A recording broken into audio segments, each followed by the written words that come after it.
In this next video, we're going to talk about changing the electrical circuit around, turning it around.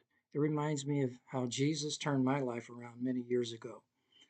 Now, in this video, I'm going to talk about a resistor that's in the circuit, and I took the resistor out. Well, don't do that because it'll ruin the electronic ignition.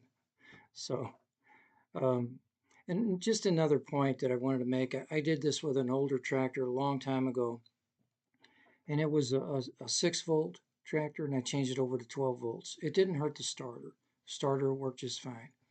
So I hope you enjoy this video, and I hope it does you some good.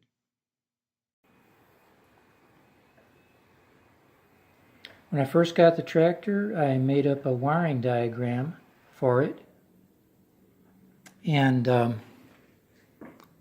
went ahead and put in a fuse block to isolate circuits, to make it easier to troubleshoot, just to make it a little safer.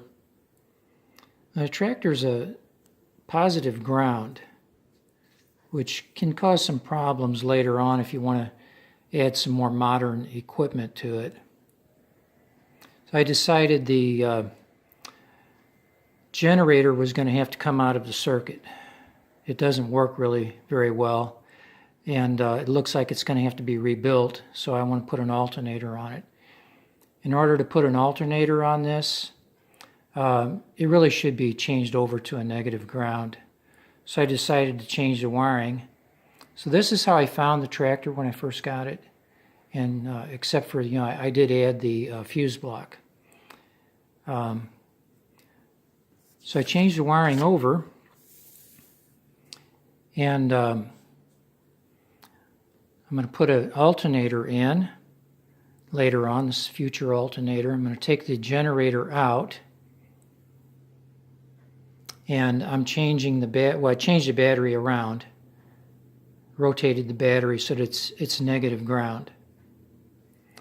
I was concerned about the starter maybe turning in a different direction if I did that, but come to find out that's not true. The starter will still turn in the same direction, and I did that on the tractor, and I tried it, and it does turn in the same direction, so that's not a problem. So I'm taking the generator and voltage regulator out of the circuit, and I'm adding a alternator later on, but for now it'll run off of the battery. Just got to rotate the coil, and so I did that, and I put the 2 wires for the electronic ignition, and you don't need this resistor in there anymore, so you just bypass that resistor.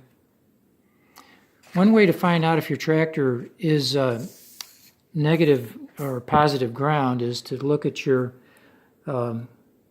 coil. And if you have an old point and condenser system, if your positive is going to the distributor, you probably have a positive ground system. And it's really easy to change that around. Like I say, the starter, it'll still turn in the same direction. And if you're going to do that, I would suggest just taking the generator and voltage regulator out and getting an alternator, because they're just so much cheaper and they just work better. And all you got to do is just rotate your coil. So in the next video, we'll show you how that the starter actually does turn in the same direction, and we'll get into a little bit more detail on the carburetor adjustment and timing.